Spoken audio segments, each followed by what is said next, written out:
अस्सलाम वालेकुम everyone, welcome to Ayesha medical education. आज इस वीडियो में हम लोग स्टडी करने जा रहे हैं tubular reabsorption. This is the second step of the urine formation. Basically हम लोगों ने स्टार्ट किया हुआ है chapter urine formation. So this is the second video of the urine formation. First part में हम लोगों ने क्या देखा था, इसका ग्लोमेरुलर फिल्ट्रेशन। ठीक है, बेसिकली हमारे पास जो यूरिन फॉर्मेशन है 3 स्टेप्स में होती है। फर्स्ट था हमारे पास ग्लोमेरुलर फिल्ट्रेशन, सेकंड है हमारे पास ट्यूब्यूलर रीअब्जॉर्प्शन, थर्ड होता है हमारे पास ट्यूब्यूलर सिक्रीशन। ठीक है, सिक्रीशन होता है हमारे पास थर्ड स्टेप। सो आज जो हम स्टडी करने जा रहे हैं वो हमारे पास second step of the urine formation which is the tubular reabsorption. एक दफ़ा हम लोग इन स्टेप्स को ये जो 3 प्रोसेस हैं हमारे यूरिन फॉर्मेशन के, इसको एक दफ़ा थोड़ा सा देख लेते हैं।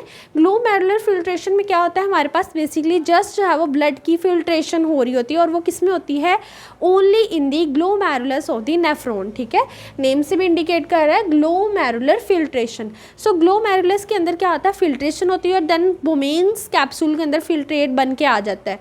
सो वो फिल्ट्रेट क्या करता है, नेक्स्ट ट्यूब्यूलर पोर्शन में जाने शुरू हो जाता है, क्योंकि बोमेन्स कैप्सूल के बाद प्रॉक्सिमल पार्ट आता है, then loop of Henle, distal part, distal convoluted tubule, then collecting duct. ठीक है, फिर उसके बाद आ जाता है रीअब्जॉर्प्शन। मीन कुछ हमारे लिए वांटेड सब्सटेंसेस होते हैं जो हमारी बॉडी की नीड होते हैं, इसेंशियल होते हैं।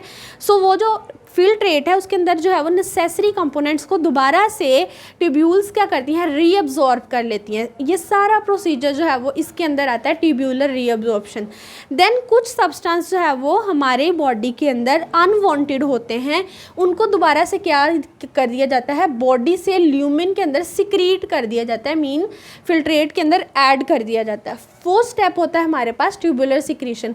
बट हमारा कंसर्न है ट्यूब्यूलर रीअब्जॉर्प्शन। मीन जो भी हम लोग इसमें कंपोनेंट्स देखेंगे वो हमारे पास कौन से होंगे, नेसेसरी कंपोनेंट्स होंगे, मीन बॉडी उनको इनटेक करेगी ल्यूमिन से। ठीक है, सो हम लोगों ने एक शॉर्ट सा ओवरव्यू देख लिया, मीन हमारा पर्पस क्या है इस टॉपिक को पढ़ने का। So tubular reabsorption is the process by which water, electrolyte and other substances are transported from renal tubules back to the blood।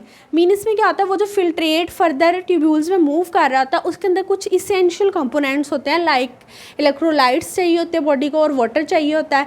सो उनको दोबारा से ट्यूब्यूल्स क्या करती हैं, रीअब्जॉर्ब करके बैक किस में कर देती हैं, पेरीट्यूबुलर वेसल्स में भेज देती हैं, मीन ब्लड वेसल्स में भेज देती हैं, ब्लड में रिटर्न कर देती हैं।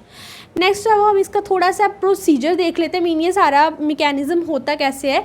इसमें क्या होता है, filtrate in the tubular portion. हमने पहले बात की कि बोमेन्स कैप्सूल के बाद अब क्या आ रही हैं, सारी ट्यूब्यूल्स तो आ रही हैं, इसीलिए तो ट्यूब्यूलर रीअब्जॉर्प्शन कहते हैं, क्योंकि सारी की सारी रीअब्जॉर्प्शन किस में होगी, ट्यूब्यूल्स में होगी। अब क्या है, फिल्ट्रेट हमारे ट्यूब्यूलर पोर्शन में आ गया है, अब क्या होगा, इसकी चेंज आएगा क्वांटिटी में भी और क्वालिटी में भी।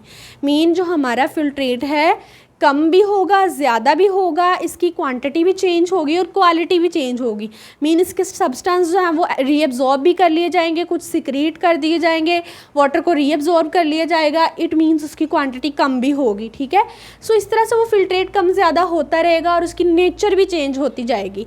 इसमें क्या होता है, large quantity of water which is in 99% electrolytes and other substances are reabsorbed by tubular epithelial cells। इसमें क्या होता है कि ज़्यादा जो हमारे पास कंपोनेंट रीअब्जॉर्ब होता है वो हमारे पास वाटर होता है 99%। देन कुछ इलेक्ट्रोलाइट्स को रीअब्जॉर्ब किया जाता है। इनको कौन रीअब्जॉर्ब करता है, हमारे ट्यूब्यूलर एपिथेलियल सेल्स, क्योंकि हमने जो नेफ्रॉन है उसकी फिजियोलॉजी को डिटेल स्टडी किया है। सो नेफ्रॉन की जो ट्यूब्यूल्स होती हैं उनके अंदर कौन से सेल्स हैं, एपिथेलियल सेल्स। किसी में हमारे पास ब्रश बॉर्डर होते हैं, किसी में ब्रश बॉर्डर नहीं होते, फ्लैटेंड एपिथेलियल सेल्स होते हैं। सो ये सेल्स क्या करते हैं, इसको एब्जॉर्ब कर लेते हैं, वाटर को एब्जॉर्ब करके क्या करते हैं, रीअब्जॉर्ब दी सब्सटेंसेस, और देन एब्जॉर्ब करके किस में डाल देते हैं, इंटरस्टिशियल फ्लूइड में, और इंटरस्टिशियल फ्लूइड से किस में चला जाता है, ब्लड में, मीन वेसल्स में चला जाता है। ठीक है, यहाँ पे हमने एक डायग्राम ड्रॉ किया जिसके अंदर हम ये देखेंगे, ये हमने पूरे के पूरे रूट्स बनाए हैं। सो इसमें देखें किस तरह से एब्जॉर्प्शन होती है। ठीक है, मीन ये एक सेल है, ये ल्यूमिन है, ल्यूमिन से सेल में जाएगा, सेल से इंटरस्टिशियल फ्लूइड में आएगा, फ्लूइड से कैपिलरी में आएगा। ये जो बॉक्स है ये क्या है, कैपिलरी है, मीन ब्लड है इसके अंदर। नेक्स्ट आ जाती है selective reabsorption. Selective reabsorption mean कुछ सिलेक्शन हो रही है इसमें, ठीक है। So tubular reabsorption is known as selective reabsorption, इसी को ही हम सिलेक्टिव रीअब्जॉर्प्शन बोलते हैं, because tubular cells reabsorb only the substances necessary for the body, सिर्फ उन्हीं को ये चूज़ करता है रीअब्जॉर्प्शन के लिए जो हमारे लिए नेसेसरी हैं। So simple tubular reabsorption is called selective reabsorption, ठीक है। अब इसके अंदर कौन कौन से सब्सटेंसेस आते हैं, such as glucose, amino acids, AA amino acids and vitamins completely reabsorb. इसमें क्या होता है, जो ग्लूकोज, अमाइनो एसिड और विटामिन्स हैं ये कम्प्लीटली रीअब्जॉर्ब होते हैं और ये हमारे लिए नेसेसरी कंपोनेंट हैं। नेक्स्ट आ जाता है हमारे पास मैकेनिज्म ऑफ रीअब्जॉर्प्शन। अब रीअब्जॉर्प्शन किस किस मेथड से होती है, हमारे पास 2 मेथड्स होते हैं, active and passive. Active and passive क्यों है, क्योंकि हमारे ल्यूमेन में कुछ कंपोनेंट्स कम हैं, कुछ ज़्यादा हैं। सो रीअब्जॉर्प्शन के अकॉर्डिंग वो एक्टिवली जाएंगे या पैसिवली जाएंगे उसको हम देख लेते हैं, ठीक है। एक्टिव रीअब्जॉर्प्शन कौन सी रीअब्जॉर्प्शन होती है, अप हिल रीअब्जॉर्प्शन, जो क्या होती है अगेंस्ट इलेक्ट्रोकेमिकल ग्रेडियंट, मीन जिसको अगेंस्ट जाना होता है। इनसाइड क्या होता है, वो चीज़ कम होती है बट आउटसाइड ज़्यादा होती है और वो हमारे लिए नेसेसरी भी होती है। सो हमने इसको बाहर भेजना भी है, तो ये क्या होगा, ये हमारे पास अगेंस्ट द ग्रेडियंट है, ठीक है। सो इसमें क्या होगा, हमारी एनर्जी लगेगी और हम एनर्जी कहाँ से लेंगे, ATP से एनर्जी लिबरेट होगी। और सपोज हमारे पास ये क्या है, हमारे पास ये कैल्शियम है, ठीक है। कैल्शियम इनसाइड कम है, आउटसाइड ज़्यादा है, बट रीअब्जॉर्ब भी करवाना है। सो ATP क्या करेंगे, एनर्जी लिबरेट करेंगे और कैल्शियम को बाहर भेजेंगे। ये हो गए हमारे पास एक्टिव रीअब्जॉर्प्शन। और इसमें सब्सटेंसेस कौन से आते हैं जो एक्टिवली रीअब्जॉर्ब होते हैं, उसमें आते हैं calcium, potassium, phosphate, sulphate, bicarbonates, glucose, amino acid, ascorbic acid which is the vitamin C, ठीक है। नेक्स्ट आ जाते हैं हमारे पास पैसिव रीअब्जॉर्प्शन। पैसिव रीअब्जॉर्प्शन में क्या होगा, डाउन हिल रीअब्जॉर्प्शन, जिसमें क्या है हमारे पास अलोंग द इलेक्ट्रोकेमिकल ग्रेडियंट जो है वो मॉलिक्यूल्स की मूवमेंट होगी, ठीक है। इसमें देख लेते हैं, सपोज हमारे पास क्या है, ल्यूमिन है, ठीक है। ल्यूमिन के अंदर जो कंपोनेंट हमने भेजना है, सपोज वो क्या है, क्लोराइड है, ठीक है। इनसाइड क्लोराइड ज़्यादा है और आउटसाइड क्लोराइड कम है। सो ये ईजीली क्या करेगा, खुद ब खुद बाहर चला जाएगा, क्योंकि आउट हमेशा जो है वो हायर कंसंट्रेशन से लोअर कंसंट्रेशन की तरफ मूवमेंट होती है। सो ये इजीली जो है वो बाहर जाता जाएगा, इसमें कोई भी एनर्जी की लिबरेशन की ज़रूरत नहीं है, कोई भी ATP जो है वो हमें रिक्वायर नहीं है, ठीक है। So this is the passive reabsorption. इसमें आते हैं क्लोराइड, यूरिया एंड वाटर जो पैसिवली मूव करते हैं, ठीक है।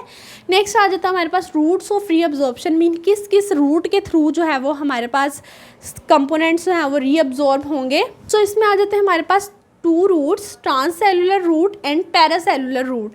ट्रांससेलुलर रूट नेम से शो कर रहा है कि इसमें जो है वो सेल्स के अंदर से ट्रांसफ़र होगा। पैरासेलुलर रूट शो कर रहा है कि सेल के अराउंड, पैरा मीन उसके अराउंड कोई भी स्पेस होगी, उसके थ्रू जो है वो कंपोनेंट्स जो हैं वो रीअब्जॉर्ब होंगे। अब इस डायग्राम को देख लेते हैं, ये साइड जो है ना ये हमारी ल्यूमिन है, ठीक है। ये ल्यूमिन है और ल्यूमिन के अंदर ये क्या है, सेल है। सपोज ये कौन से सेल हैं, epithelial cell, tubular epithelial cell, ठीक है। एपिथेलियल सेल का एक नेचर था, ये कह लें एक कैरेक्टरिस्टिक था, जिसमें क्या था, ब्रश बॉर्डर, ठीक है।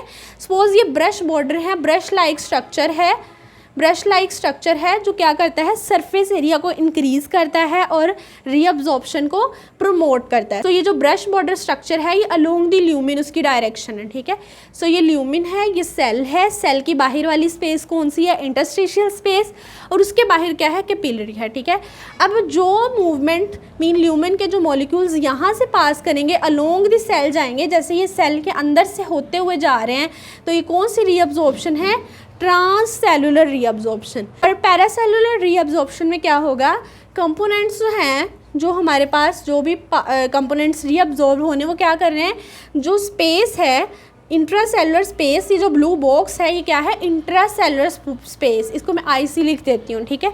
इंट्रासेलुलर स्पेस से पास करके इंटरस्टिशियल फ्लूइड में जाएंगे और वहाँ से किस में जा रहे हैं, कैपिलरी में, मीन ब्लड में जा रहे हैं, ठीक है। कंपोनेंट सभी ब्लड में जा रहे हैं बट डिफरेंट रूट से जा रहे हैं, कोई स्पेस से जा रहा है, कोई डायरेक्ट सेल से जा रहा है, ठीक है। So this is the transcellular and this is the paracellular route of the reabsorption, ठीक है। सिंपली इस डायग्राम से दोनों रूट हमें अंडरस्टूड हो गए हैं। अब हम देख लेते हैं साइट्स ऑफ रीअब्जॉर्प्शन, मीन किन किन जगहों पे जो है वो रीअब्जॉर्प्शन होगी। सो ट्यूब्यूलर रीअब्जॉर्प्शन है तो सारे जो पार्ट पार्ट्स हैं ना ट्यूब्यूल्स के, उन सब में रीअब्जॉर्प्शन होगी। कौन कौन से पार्ट्स होते हैं ट्यूब्यूल्स के? Proximal convoluted tubule, loop of Henle, distal convoluted tubule and collecting duct. ठीक है, टोटल कितने बनते हैं? 4, 1 2 3 4। सो इन 4 पार्ट्स ऑफ द ट्यूब्यूल में हम देख लेते हैं रीअब्जॉर्प्शन को। Substances reabsorption from the proximal convoluted tubule, mean जो प्रॉक्सिमल कन्वोल्यूटेड ट्यूब्यूल है उसके अंदर कौन कौन से सब्सटेंसेस और उनकी कितनी कितनी परसेंटेज जो है वो रीअब्जॉर्ब होती है।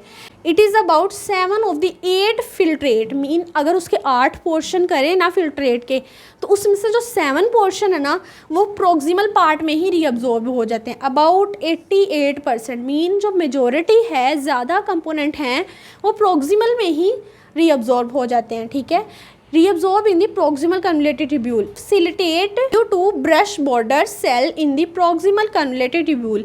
मैंने पहले बात की, जो आपको सीलिया लाइक स्ट्रक्चर या ब्रश लाइक स्ट्रक्चर दिख रहा है ना, ये क्या है? Brush border of the epithelial cell है। ये एक करेक्टरिस्टिक है जो क्या करता है? सरफेस एरिया को इन्हेंस करता है। जैसे विलाई होते हैं ना इंटेस्टाइन में, इसी तरह से क्या है? ब्रश बॉर्डर हैं हमारी ट्यूब्यूल के ल्यूमेन में। ठीक है, सो ये सरफेस एरिया बढ़ा रहे हैं, इसीलिए क्या है? मैक्सिमम रीअब्जॉर्प्शन प्रॉक्सिमल पार्ट में हो रही है।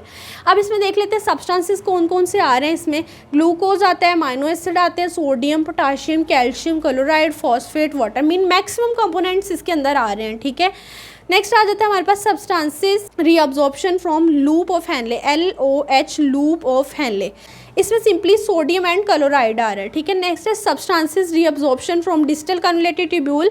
इसमें है sodium, calcium, chloride, water and bicarbonates. इसमें भी मैक्सिमम कंपोनेंट की रीअब्जॉर्प्शन हो रही है। ठीक है, क्वांटिटी वाइज देखें तो ज़्यादा किसमें एब्जॉर्प्शन हुई है? प्रॉक्सिमल में। ठीक है, नेक्स्ट है substances reabsorption from the collecting duct. इसमें आ रहा है sodium but in the presence of aldosterone, water but in the presence of ADH, anti diuretic hormone, and urea. ठीक है, इसमें 3 कंपोनेंट्स की रीअब्जॉर्प्शन हो रही है, बट एक कंडीशन है, सोडियम एल्डोस्टेरोन की प्रेजेंस में होगा एंड वाटर जो है वो ADH की प्रेजेंस में रीअब्जॉर्ब होगा, और उसके अलावा यूरिया रीअब्जॉर्ब होता है। ठीक है, सो ये है हमारे पास tubular reabsorption of the urine formation. If you understand this video, so please like, share and subscribe the channel. Thanks for watching.